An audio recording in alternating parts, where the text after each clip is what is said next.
Okay, I'm going to give you some feedback on your presentation. Just so you know, you have from 20 to 30 minutes. That's actually public policy, so you can't go past 30 minutes, so you're well within time. However, in this case, you move towards your personal introduction, and that's rarely done in a thesis. It's interesting for you.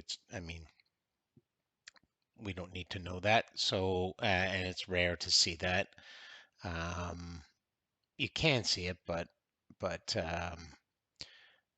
it's it's not so relevant to your defense. So I would probably exclude that. The other thing is your motivation. Um,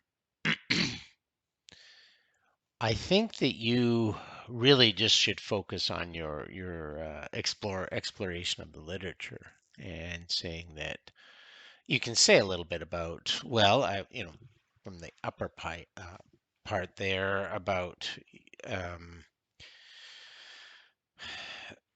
some just briefly, not so much text there. So reduce the amount of words there because we don't need it, and simply say that I had personal experience and some reflections and such. I was motivated to take a look at this because it seemed to be a little bit more complex than I thought.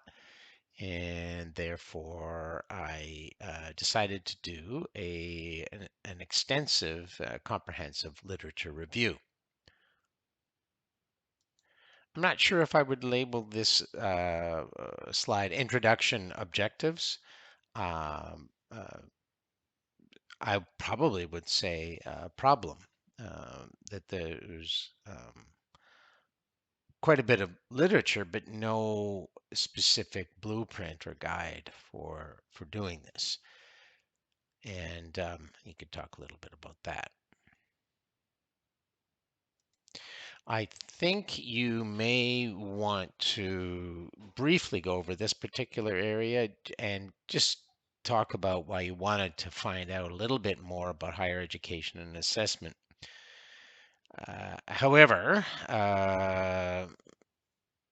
anecdotally, this probably is seen as the weaker part of the research, and we're getting that feedback from the places that we're actually submitting journals to. So you don't want to emphasize this. You just want to talk a little bit about that and saying that it kind of gave you a big, broader perspective of assessment in general. Where did peer assessment fit in?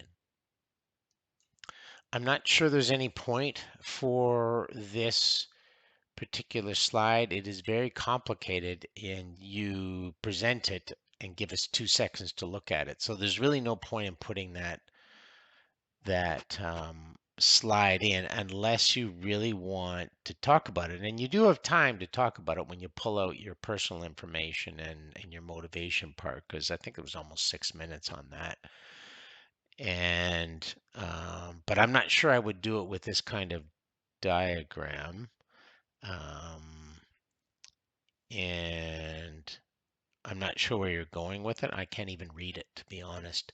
So I would either simplify this or delete it, because just presenting it for 5 seconds or 2 seconds, I think, doesn't really help the person listening on the other end. Whereas this slide does. And so maybe you just eliminate the other slide because this slide is a lot clearer. I would advise that you do not put this in unless you really um, explain it, because otherwise, again, there's just 50 bits of information on this. I can't digest it. I just see it and say, okay, you've done it.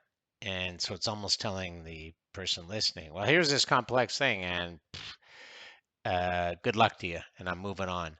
And I don't think you need it.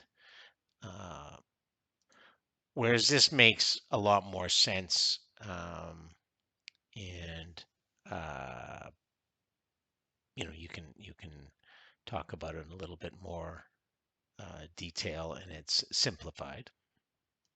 It's good that you have a long limitations section. Just shows that you are good at reflecting on limitations and understanding the scope of your research. And then you have a long list of future research. Although your labeling, I think, is it's unusual. You'd want to see what's the purpose. I want the purpose of the slide on this. Future what? I'm pretty sure it's future research, but so I'm not. You want to be a little more clear there. Contributions are good, and that's helpful. Okay, I think that's my feedback.